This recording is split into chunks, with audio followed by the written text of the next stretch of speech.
Good morning to all. आप सभी कैसे हैं? मैं उम्मीद करता हूँ आप सभी बहुत ही अच्छे होंगे। आज मैं फिर से स्टार्ट करने वाला हूँ टैक्सेशन, और उसमें भी टॉपिक का नेम होगा आपको इनकम फ्रॉम हाउस प्रॉपर्टीज। तो ये इनकम फ्रॉम हाउस प्रॉपर्टीज का मेरा ये तीसरा लेक्चर होगा, और इस क्लासेस में ओनली प्रैक्टिकल होगा और वैसा सम होगा जो अपार्टमेंट से रिलेटेड हो, जैसा कि मैंने यहाँ पे नोट करवा दिया हूँ। देखेंगे अपार्टमेंट हाउस प्रॉपर्टी। यदि हाउस प्रॉपर्टी अपार्टमेंट है तो उस सिचुएशन में हम लोग इनकम फ्रॉम हाउस प्रॉपर्टी की कैलकुलेशन किस तरह से करते हैं, उस पर अब हम लोग चलते हैं। तो सबसे पहले देखिए उसमें हम लोग को क्या करना होता है कि अपार्टमेंट में देखते होंगे जब कंस्ट्रक्शन कंपनी अपार्टमेंट प्रोवाइड करती है टेनेंट को, तो अपार्टमेंट के साथ साथ क्या करती है, कभी क्या अक्सर ही होता है, लिफ्ट का फैसिलिटी देती है, स्विमिंग पूल का फैसिलिटी देती है, ठीक है, लिफ्ट का फैसिलिटी देती है। उसके बाद अनदर बहुत सारे खर्च हो सकती है, जैसे वाटर सप्लाई देती है, इलेक्ट्रिसिटी देती है। ये तमाम प्रकार के जो वो फैसिलिटीज देती है, वो सब फैसिलिटी क्या होगा, जो एक्चुअल रेंट होगा उसमें से डिडक्ट कर दिया जाएगा, और जो एक्चुअल रेंट से डिडक्ट किया जाएगा उसको बोला जाएगा नेट रेंटल इनकम। क्या समझे? जो भी उसको रेंट कलेक्शन होता होगा उसमें तमाम प्रकार के जो टेनेंट को फैसिलिटी दी जाती है उस फैसिलिटी को डिडक्ट कर दी जाती है। डिडक्ट करने के बाद जो रेंट आती है उसको बोला जाता है नेट रेंटल इनकम। अब उस नेट रेंटल इनकम को कंपेयर करेंगे म्युनिसिपल वैल्यू से, फेयर रेंट से, स्टैंडर्ड रेंट से, और उसके बाद हम लोग ग्रॉस एनुअल वैल्यू निकालेंगे। ठीक है, जो फैसिलिटी प्रोवाइड करती है अपार्टमेंट का जो कंस्ट्रक्शन कंपनी है, वो अपने टेनेंट को उस फैसिलिटीज को बोला जाता है टैक्स के टर्म में एमिनिटीज प्रोवाइडेड बाय ओनर। क्या समझे? उसका नाम रहेगा एमिनिटीज प्रोवाइडेड बाय, क्या इसको बोला जाता है, टेनेंट, या इसी को बोलेंगे वैल्यू ऑफ एमिनिटीज। ठीक है, प्रोवाइडेड बाय ओनर के द्वारा जो भी एमिनिटीज प्रोवाइड की जाती है उसको हम लोग एक्चुअल रेंट में से लेस कर देते हैं। तो अब आते हैं एक प्रैक्टिकल क्वेश्चंस लेते हैं, और उस क्वेश्चन को हम लोग उस क्वेश्चन को सॉल्व करेंगे ताकि हम लोग को जो भी कॉन्सेप्ट है वो कॉन्सेप्ट क्लियर हो जाएगा। तो चलते हैं, एक क्वेश्चन मैं लेता हूँ, उस क्वेश्चन को मैं स्टडीज करता हूँ। देखिए कहता है Karmavati construction limited is a company fame to do business of letting out properties for commercial and residential purpose. कहता है कर्मावती कंस्ट्रक्शन कंपनी ने एक बिल्डिंग बनाया और उसको लेट आउट किया, या तो बिजनेस के लिए या रेजिडेंशियल पर्पस के लिए वो बिल्डिंग को प्रोवाइड करते थे। To begin with it acquired 5 house property in 2013 and completed 4 building till, कहता है 2020। The details are enter. उन्होंने 5 बिल्डिंग को परचेज किया और कुछ बिल्डिंग को उन्होंने कंस्ट्रक्शन किया। उसका total rent collected by the company during the previous year amount करते 8,90,560 रुपया। तो यहाँ पर मेन मैटर क्या लगता है, उन्होंने जो रेंट को कलेक्शन किया है वो। तो यहाँ पर देखेंगे कैलकुलेशन किस तरह करेंगे। रेंट कलेक्टेड, जो भी उन्होंने रेंट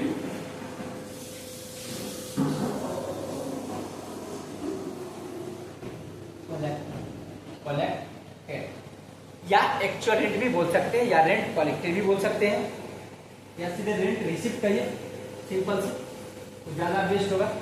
रेंट रिसिप्ट, उन्होंने रेंट रिसिप्ट करे कितना, 8,90,560 रुपया। ठीक है, 8,90,560 रुपया है। मैंने क्वेश्चन लिया हूं। अब इसमें से लेस किया जाएगा, क्या less amenities provided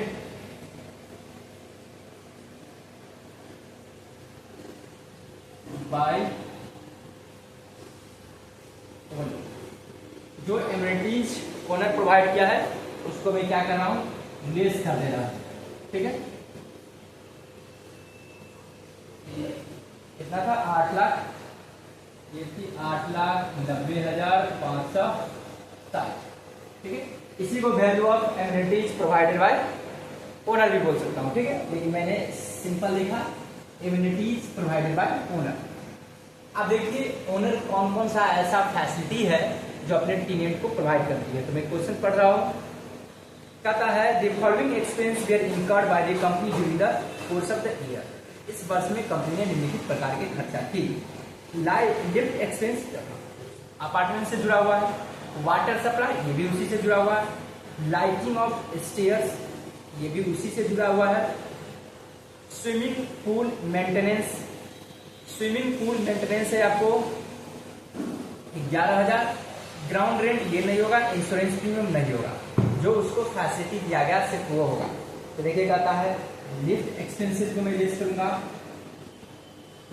lift expense आपको दे रखी है कितना 75,000, तमाम चीजों को ऐड करके मैं लिस्ट कर दूंगा। उसके बाद दे रखा है वाटर सप्लाई, वाटर सप्लाई, ये वाटर सप्लाई आपको कितना है 15,400 है। ठीक है, वाटर सप्लाई हो गया आपको।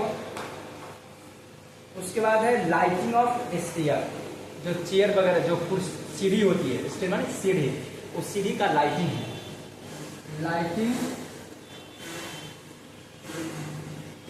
लाइटिंग ऑफ स्टेयर्स कितना है वो देखेंगे। तो लाइटिंग ऑफ स्टेयर आपको 3,000 है। ठीक है, उसके बाद स्विमिंग पूल मेंटेनेंस 11,000, स्विमिंग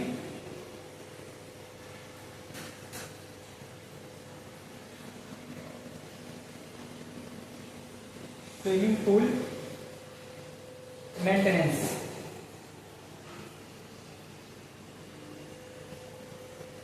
ठीक है, ये स्विमिंग पूल मेंटेनेंस आपको दे रखा है 11 है। इन तमाम चीजों को ऐड करके मैं यहाँ पे लेस कर दूंगा। कितना होगा 11 और 15 26, 426 29, 429 और 7 29 और 7 हो जाएगा 36,500, ये हो जाएगा आपको 36,500। 90 में से मैं 36 को लेस कर दूंगा, कितना होगा 54,000, 8,54,000 तो हो जाएगा 8,54,000 560 90,560 500 और ये 400 900 यहाँ हो जाएगा। ठीक है, सॉरी, ठीक है, यहाँ हो जाएगा 53,000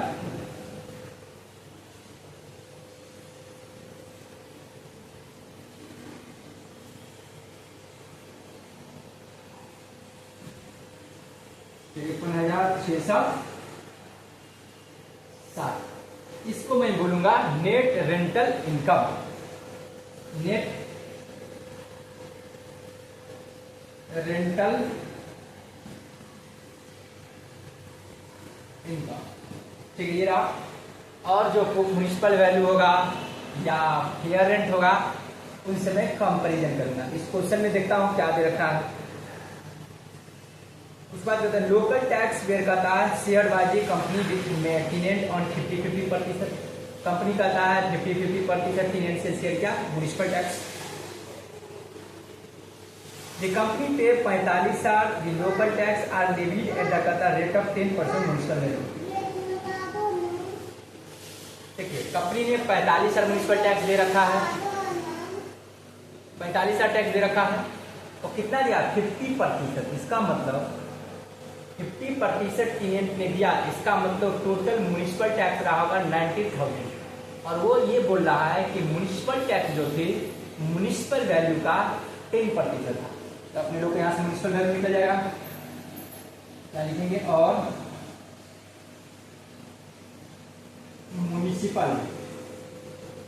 म्युनिसिपल वैल्यू देखेंगे 90,000 इंटू 100/10। क्यों? क्योंकि ये 10% के लिए रिप्रेजेंट करती है, तो 100 के लिए कितना, ये हो जाएगा आपको 9 लाख, यानी कि 9 लाख। ठीक ना, इसी को बोलेंगे ग्रॉस एनुअल वैल्यू। ठीक ना, कौन हो जाएगा आपको नेट रेंटल इनकम और म्युनिसिपल वैल्यू इज मोर, जो दोनों में बड़ा है वो ज्यादा होगा, वो ग्रॉस एनुअल वैल्यू कहलाएगा। तो अपने लोग को ग्रॉस एनुअल वैल्यू कितना कहलाएगा, 9 लाख हो गया। क्यों? क्योंकि ये 8,53,660 और ये रहा आपको 9 लाख, दोनों में बड़ा कितना हुआ, 9 लाख। अब इसमें से मैं लेस कर दूंगा municipal tax paid by owner,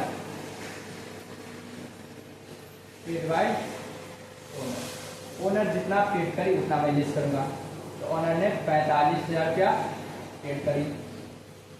अनडिराइज्ड rent वगैरह देखता हूँ क्या है इस क्वेश्चन में, तो अनडिराइज्ड नहीं है, ये हो जाएगा आपको 8,55,000, ये आपको कराएगा एनुअल वैल्यू।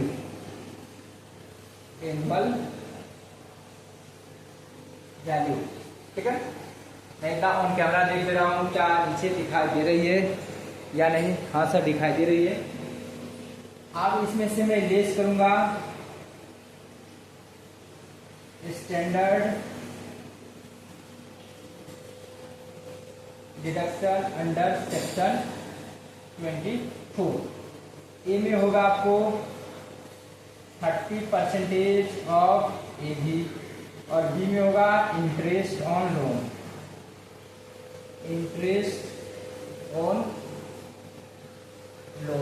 इस क्वेश्चन में इंटरेस्ट ऑन लोन 50,000 दे रखी है। ठीक है, अब इसका मैं निकालूंगा 30%, कितना होगा, 8 त्रिक 24, 2,40,000 और 5 15,000, तो कितना हो जाएगा 2,55,000 और 5 2,56,500, 2,56,500, ये आपको निकल के आएगा 2,56,500। एक बार मैं आंसर देख लेता हूँ, क्या हमने कैलकुलेशन सही किया था। हाँ सर, आपने सही किया था।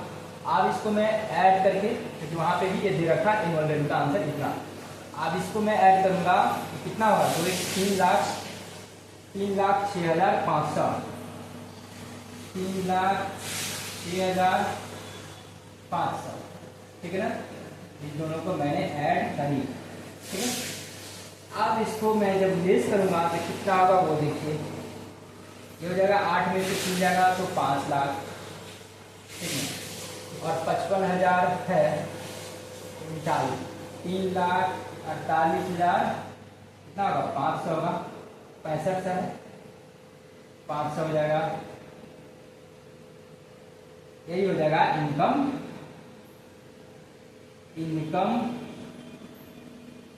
From house property. क्या समझे?